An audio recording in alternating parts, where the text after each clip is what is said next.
Rob about Rival Restaurants, the great game that is going to be coming back to Kickstarter soon. So we're going to learn how to play it, and we're going to learn a little bit about the expansions. Okay, my name's Rob, and I'm one of the creators of Rival Restaurants, the competitive restaurant owning game for 3 to 6 players. Rival Restaurants is a asymmetrical real-time strategy negotiating game, which is nerd speak for it's a game where there's a lot of ways to win and everyone plays at the same time, because in the restaurant business time waits for no one. So in Rival Restaurants you'll play a different restaurant. It looks like this. These are actually the expansion chefs, so a little bit of a teaser, which we'll talk about later. So you pick a different restaurant, each is different, and they're full of puns like gyro to hero and second to none. You'll pick a chef, each with different powers. These are also some of our expansion chefs. Each chef has a different power, each restaurant has a different power, so it makes a lot of different combinations and a lot of paths to victory. But the goal of the game is always the same. In this game, you're trying to cook recipes to earn popularity points, and the first one to hit 20 points becomes the winner and wins the game. Your recipes look like such. And there are different recipes from different countries of the world, and these are real recipes with real ingredients. So the object of this game is, to be, as I said, is to be the first person to hit 20 points. And the way in which you do this is you move through 3 phases: money and move, buy and barter, and cook and counter. So during money and move, and I'll just walk over here. This is kind of what the board looks like. This is all the expansions. This is a lot. Thank you. It looks all crazy. So the way it works is that during money and move, everyone takes their income for that day, money, and then you choose where you want to move. When everyone says that they're ready, they will all at the same time go ahead and move their character to the said location, like so, or like so.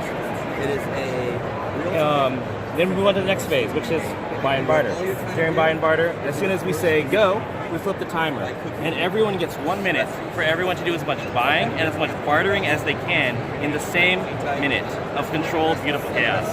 The way it works is everyone buys ingredients, you're putting it out in front of you, and you are talking with the players around you, trying to get them to trade with you.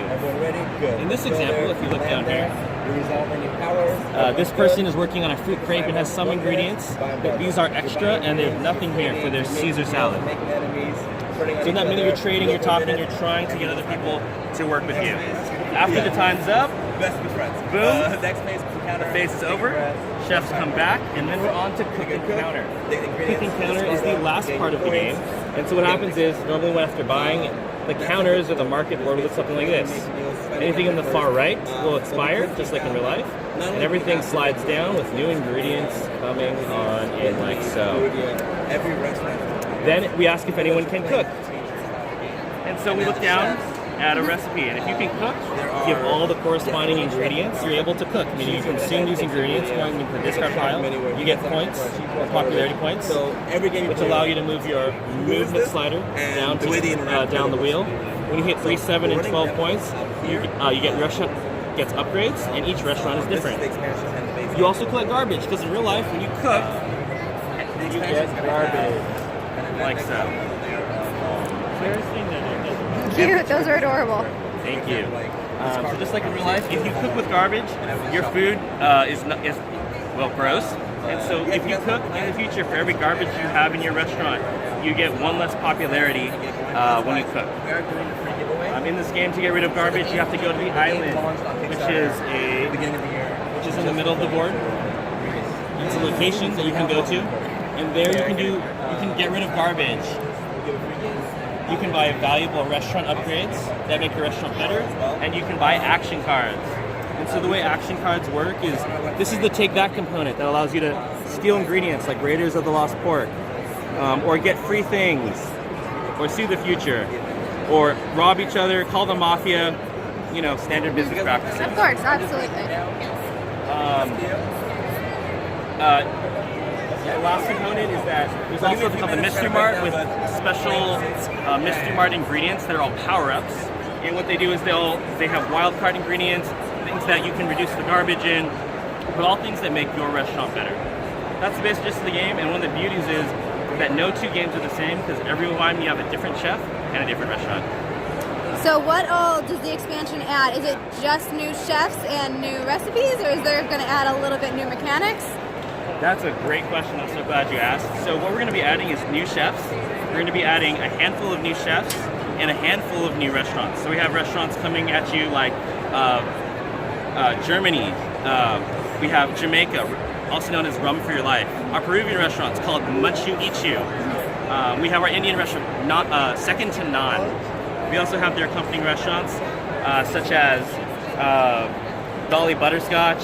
We have one chef who's not here with us called Fraulein Bierzeller, who looks like this, who wields a giant rolling pin. In addition to that, we have more action cards coming, and most of all, my favorite part, the event deck. So the way the event deck will work for all you Rival Restaurant lovers is every day we will flip over an event card, and then the next day it will trigger, therefore giving you 1 day to prepare for what's happening. So this one's rolling in the dough. You get double income. There can obviously be lots of fun things like counter attack, where all the counters are destroyed. That's the face card up ingredients. There's things that give free points. We like puns. We're full of it. This is a walk to remember. Wine scene investigation, like a crime scene. And perhaps my personal favorite would have to be, for all my Marvel fans, Oh Snap, which if you'll notice looks like a very particular famous Marvel villain, and it reads, "Everyone loses half their ingredients because it is inedible." So that's a little bit about our game. We're really excited. We're hoping to launch our Kickstarter campaign for the expansion and a second print of the game sometime in February, March, or early 2020, something around then.